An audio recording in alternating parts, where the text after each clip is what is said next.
नमस्कार, बहुत स्वागत है आपका आदि टीवी पर। मैं हूं आपके साथ पारुल। देश के सबसे बड़े सूबे उत्तर प्रदेश में इस वक्त सियासी तूफान आया हुआ है, जहां तमाम अटकलों के बीच आरएलडी प्रमुख जयंत चौधरी ने कह दिया है कि वो एनडीए का हिस्सा होंगे। स्पष्ट है, एक और दल इंडिया अलायंस से घट गया है, यानी पश्चिमी यूपी में बीजेपी की पकड़ और अब मजबूत होती हुई दिख रही है। हालांकि जयंत को बीजेपी के साथ जुड़ने में कुछ लोगों की नाराजगी का सामना भी करना पड़ रहा है, जिसमें किसान नेता नरेश टिकैत का नाम भी शामिल है। इधर राहुल गांधी की भारत जोड़ो न्याय यात्रा के रूट में बदलाव कर दिया गया है। राजनीतिक हलकों में इस बात की चर्चा तेज हो गई है कि पश्चिमी उत्तर प्रदेश में समीकरण बदलने से राहुल की यात्रा में बदलाव किया गया है। जहां जयंत चौधरी की बीजेपी के साथ करीबी बढ़ रही थी, तो इंडिया गठबंधन का जो हिस्सा थे, 16 फरवरी से राहुल गांधी की न्याय यात्रा उत्तर प्रदेश में आएगी, जिसका न केवल रूट परिवर्तन हुआ है बल्कि सिमट भी गया है। इधर आचार्य प्रमोद कृष्णन ने भी कांग्रेस को विदा कह दिया है। कांग्रेस ने बाहर का रास्ता दिखा दिया है, वो सीएम योगी के साथ नजर आए। वहीं महाराष्ट्र बिहार में सियासी हलचल तेज है। दक्षिण को साधने के लिए प्रधानमंत्री नरेंद्र मोदी खुद जोर लगा रहे हैं, यानी बीजेपी प्लानिंग के साथ सदी हुई चाल चल रही है। और उत्तर प्रदेश में विपक्ष की हालत खराब है। देखिए, सपा के लिए जयंत का जाना किसी हाई वोल्टेज झटके से कम नहीं है। हालांकि सपा को अंदाजा पहले से था, लेकिन इस बार कमाल ये कि न्याय यात्रा के साथ यूपी में न्याय नहीं हो रहा है। दिन कम और पश्चिमी यूपी से राहुल की दूरी, ये सपा की ख्वाहिश है या राहुल की मजबूरी? क्योंकि उत्तर प्रदेश में कमजोर होती कांग्रेस गठबंधन के बल पर अपना वजूद बनाने की कोशिश तो कर रही थी, और उससे शायद सपा के रहते हुए भी पश्चिमी यूपी में उम्मीद नहीं लग रही है। लेकिन यह भी कमाल है कि कांग्रेस राहुल को फिल्मी हीरो की तरह प्रोजेक्ट कर रही है, जो सपा में सेकंड लीड हो जाते हैं और अपनी कमजोरी का भांपते हुए जंग से पहले ही मैदान से दूरी बना रहे हैं।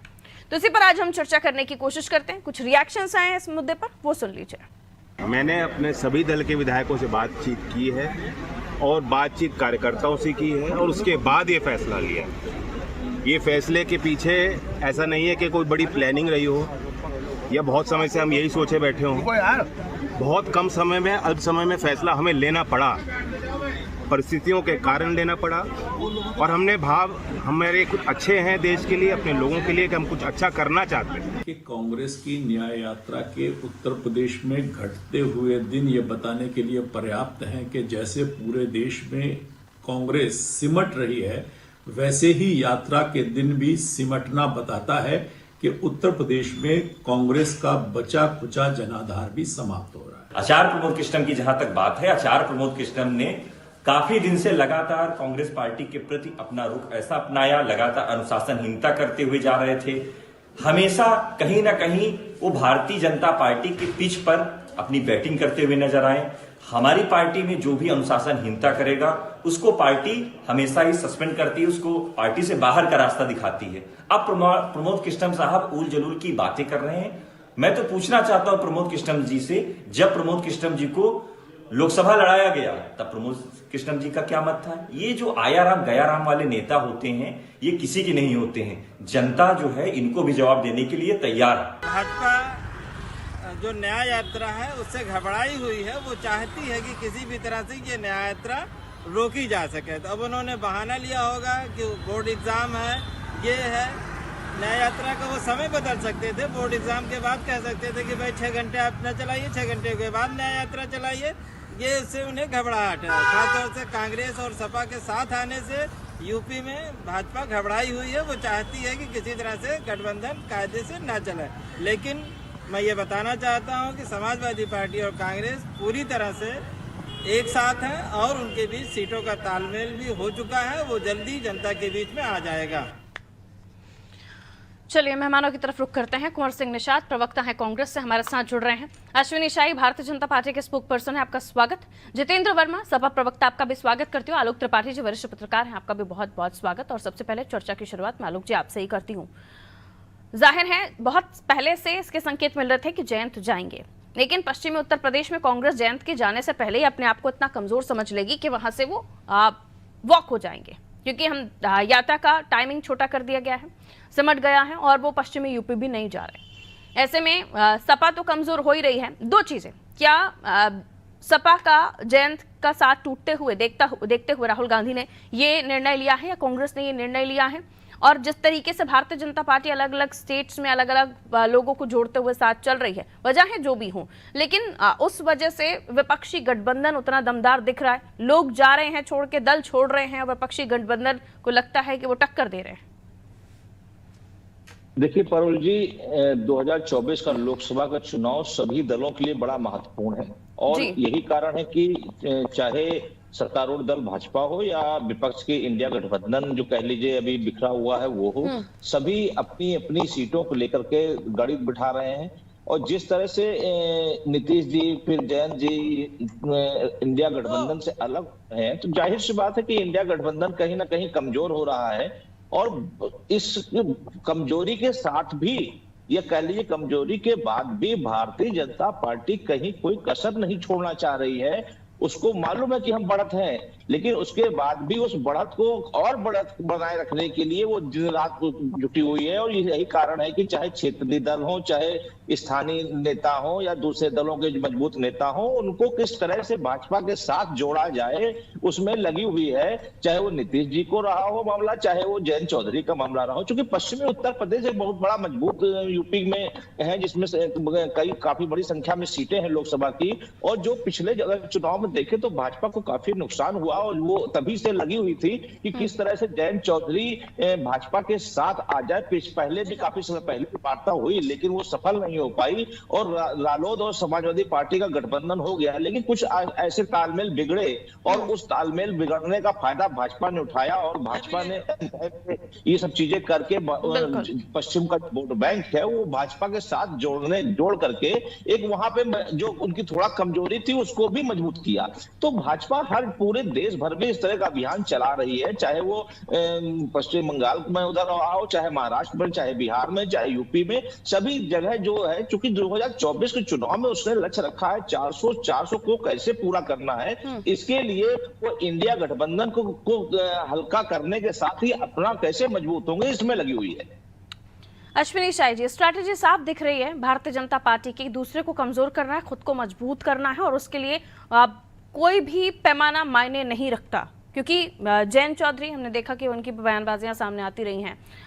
हालांकि प्रमोद कृष्णन को लेकर भी हम अपनी रिपोर्ट में जिक्र कर रहे थे, लेकिन वो हमेशा आपके पक्ष में बात करते रहे हैं, ऐसे आरोप लग रहे हैं। और अब जब हम आपकी स्ट्रैटेजी को समझ रहे हैं, राजनीतिक पंडित अपना आकलन कर रहे हैं, कह रहे बड़ी सदी चाल चल रहे हैं और सारे घोड़ों को पस्त करते हुए निकल रहे हैं। लेकिन इस बीच विचारधारा भी आड़े आ जाती है कि ये विपक्षी पार्टियों का कहना है, सपा का भी कहना है कि किसानों को लेकर जयंत चौधरी जी बात करते हैं, लेकिन बीजेपी ने किसानों का क्या आश्वासन किया, ये बताइए। आरोप है सर। जी, आरोप देखिए, आरोप लगाना इन लोगों का बचे कुछ है, विपक्ष का आरोप लगाना काम है। हम भारतीय जनता पार्टी हो या कोई राजनीतिक दल हो, अब किसी ने एलजीओ खोला हो तो हम नहीं कहेंगे, लेकिन भारतीय जनता पार्टी एक राजनीतिक दल है, और हम अपने मजबूत करने के लिए सभी काम करेंगे। जो हमारी जनता के बीच में पैठ कैसे बनाए, अपने कार्यकर्ताओं के बीच में पैठ कैसे बनाए, हमारा संगठन कैसे मजबूत हो, हम सीटों को कैसे बढ़ाएं, ये हमको सभी तरीके के से हमको अपने कील काटे सही करने होंगे। अब उसमें कोई कमजोर हो जा रहा है, उसमें हमारा दोष नहीं है। क्योंकि अब देखिए कमजोर क्यों हो रहा है, राहुल गांधी जी यात्रा निकाल कर चले, 1 महीना नहीं हुआ, बंगाल गया, बिहार गया, दिल्ली गया, पंजाब गया, उधर वायनाड से भी शायद मना कर दिया गया है कि वो लोग चाहते हैं कम्युनिस्ट लोग ये न लड़े। अब जयंत चौधरी साहब भी चले गए, तो ये उनका दोष है। अशोक चौहान जी गए, जिस दिन शुरू हुआ उसी दिन देवड़ा साहब गए। तो ये देखने को मिल रहा है कि ये अपने आप को खत्म करते हुए पा रहे हैं, क्योंकि जो इंडिया अलायंस बना था, अब वो थोड़े बहुत दलों का सब जगह चले गए, फिर भी बचा हुआ अगर मानते हैं तो इंडिया अलायंस है, उसमें कोई दिक्कत नहीं, वो उनकी दिक्कत है। लेकिन मजबूती कहीं नहीं दिख रही है। सोनिया गांधी जी का भी आज समाचार चल रहा था कुछ प्रमुख चैनलों पर कि वो राजस्थान से जो है चली जाएंगी, तो गांधी परिवार उत्तर प्रदेश से भी खत्म हो गया। इसलिए देखिए यात्रा 12 दिन की 11 दिन की थी, वो 6 दिन 7 दिन की कर दी गई, क्योंकि उत्तर प्रदेश से उनको खास लाभ होने वाला नहीं है। अखिलेश जी उनको कोई जो है भाव दे नहीं रहे हैं। समस्याएं उन लोगों के साथ है, हमको अपने आप को मजबूत करना है।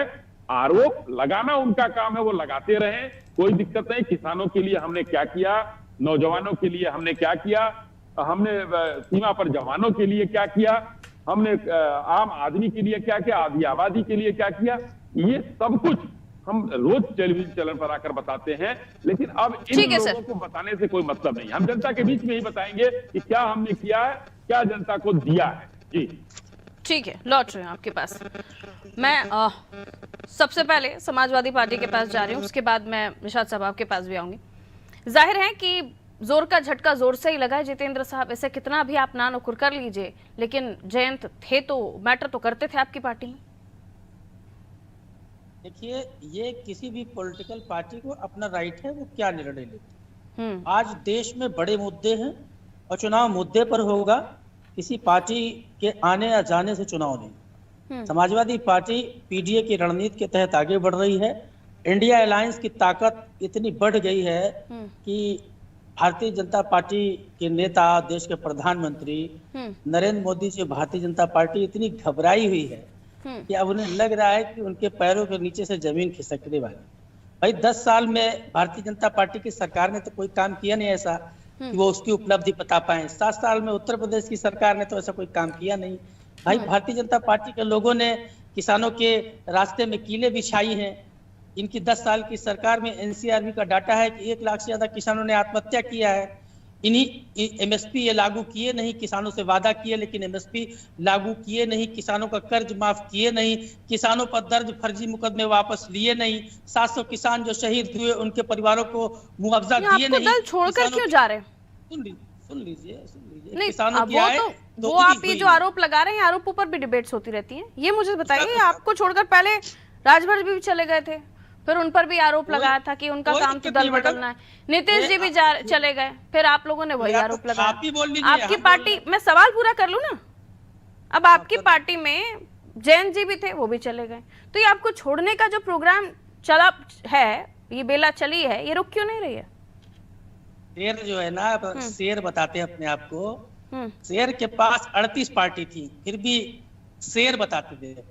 हमारे पास तो 28 ही पार्टी थी, तो एनडीए में चली गई तो अली बाबा 40 वाला हो गया इनका काम। अभी तक ईडी सीबीआई जुड़ जाती थी तो उनको अलग रख लो विकल्प के तौर पर। हालांकि अली बाबा 40 वाला हो गया है इनका। प्रधानमंत्री जी इतना डरे हुए हैं, अगर 370 पार जा रहे थे, 400 पार जा रहा था एनडीए, तो शरद पवार जी की पार्टी को 2 भागों में बांटने की क्या जरूरत थी? शिवसेना से सिंधे को तोड़ने की क्या जरूरत थी? अली बाबा 40 चोरी बिहार में नीतीश, सुनिए, और वो ये वही है जो पहले आपकी पार्टी में थे। सुनिए, अरे सुनिए, ठीक है, कांग्रेस को इन कर लूं, कुमार को तोड़ने का कमेंट हो गया आपका। नीतीश कुमार को तोड़ने की क्या जरूरत थी? ठीक ये है, भय और डर। अभी पड़ोस में भी चुनाव हुआ है, लौट रहे हैं, वहाँ भी अन्याय अत्याचार हुआ, लेकिन उन्हें तोड़ने की जरूरत ही कहाँ पड़ती है? अन्याय अत्याचार हुआ। लौट रही हूँ, कांग्रेस के पास चली जाऊँ, आपके सहयोगी हैं, यहाँ तो जगह दीजिए। कुंवर सिंह निषाद जी, बहुत बहुत स्वागत सर आपका अनादि टीवी पर। ये कहा जा रहा है कि राहुल जी ने परिस्थितियों को भांपते हुए ये देखा कि उतना वजूद नहीं है पश्चिमी यूपी में, वहां से तो बैक ले लिया, लेकिन अपनी यात्रा के दिन भी समेट लिए। देखिए, दिन मोदी जी के समेटने का प्रयास हम लोग कर रहे हैं। हम लोग पूरी ताकत लगा रहे हैं कि जिस प्रकार से आपका जैसे मीडिया पूरी ताकत लगा रहा है मोदी जी के पक्ष में, तो हम किसानों के पक्ष में ताकत लगा रहे हैं, हम युवाओं के पक्ष में ताकत लगा रहे हैं। कौन मीडिया? हम महिलाओं के, आम आदमी कौन मीडिया सर? स्पष्ट करके बात कीजिएगा, कौन मीडिया सर? गोदी मीडिया।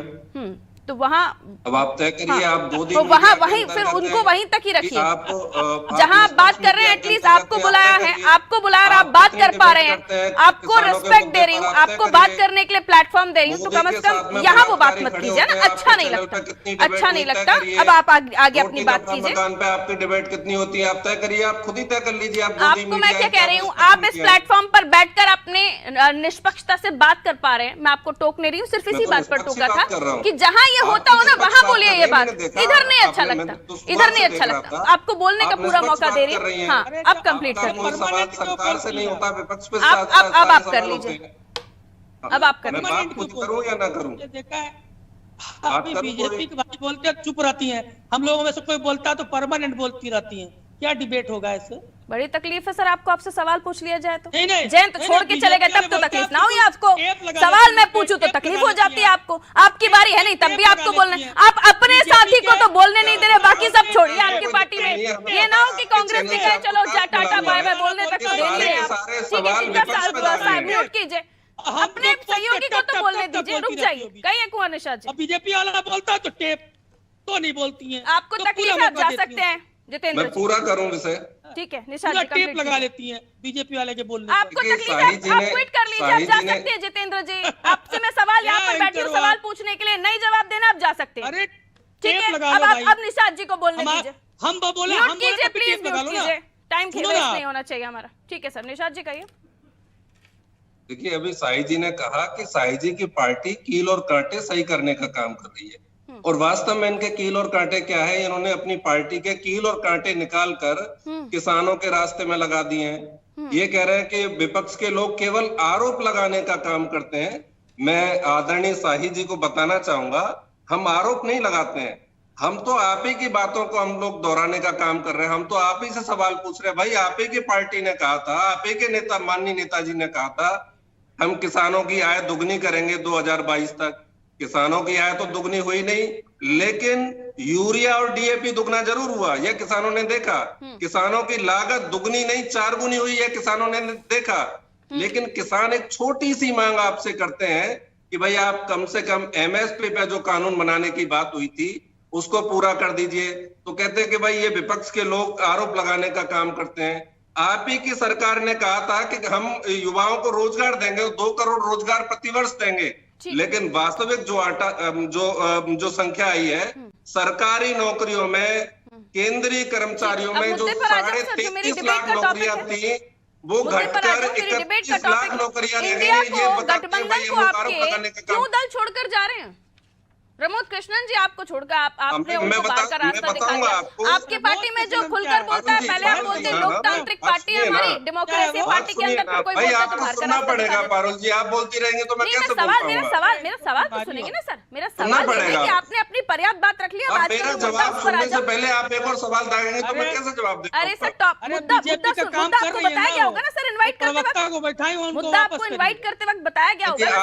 आप एक बार में सवाल पूछिए फिर मैं जवाब देता हूँ। मैं क्या कह रही हूँ, टॉपिक पर आ जाइए। मुद्दा जयंत चौधरी हैं, वो आपके गठबंधन को छोड़कर जा चुके हैं। प्रमोद कृष्णन जी को अब बाहर का रास्ता दिखा चुके हैं। राहुल गांधी जी पश्चिमी यूपी में आ नहीं रहे हैं। अब कहिए सर। आप ये चाहती हैं कि प्रमोद कृष्णन जी भारतीय जनता पार्टी की भाषा में, भारतीय जनता पार्टी के लोगों की भाषा में उनका गुणगान करें और हम प्रमोद कृष्णन जी को अपनी पार्टी में जगह दें। आप चाहती हैं कि हमारे जो पार्टी अपने तरीके से ना चले, मीडिया के तरीके से चले, विपक्ष के तरीके से चले, यह पॉसिबल नहीं है। और रही बात जो लोग पार्टी जो गठबंधन छोड़ के जा रहे हैं, तो मैं बताना चाहूंगा सत्ता के पास बड़ी पावर होती है। इनके पास सीबीआई है, इनके पास आईटी है, इनके पास ईडी है, इनके पास सीडी है, इनके पास पैसा है, पावर है, पुलिस है और पुरस्कार है।